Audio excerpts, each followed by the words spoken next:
Sebagai upaya menekan aksi pemalakan di Simpang Macan Lindungan yang berulang kali terjadi, mak ini di lokasi Simpang Macan Lindungan itulah ditegakkan pos lantas kontainer.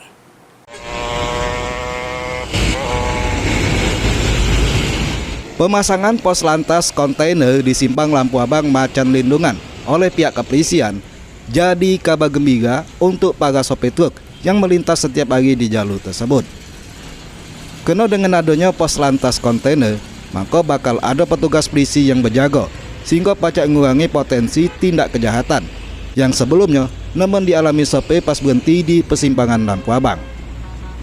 Para sopir truk meyakini dengan pengawasan yang konsisten setiap hari, keamanan pacak lebih terjaga di Simpang Macan Lindungan, sehingga perjalanannya jadi lebih aman sama lancar.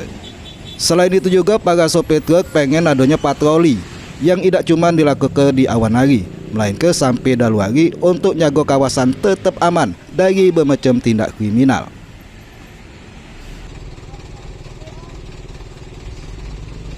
Insya Allah kalau emang ada konsistennya kepolisian, kalau ada penjaga tiap hari mungkin aman. Mudah-mudahan aman ya. Harapan kita udah ada pemalakan lagi, Pak. Tidak ada lagi pemalakan, tidak ada kekerasan lagi di lampu merah Macan Lindungan ini, aman. Selanjutnya polisinya kalau malam-malam terus jago lah, biar keamanan supir-supir ini terjamin kan. Kata ada pos sih, Kak? Ya bagus kalau ada pos ini. Tapi jangan ada posnya be, polisinya harus ada juga. Iya, Pak. Depannya semoga Palembang lebih aman lagi.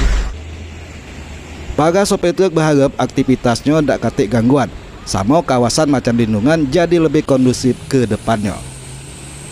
Muhammad Aidil, PAL TV.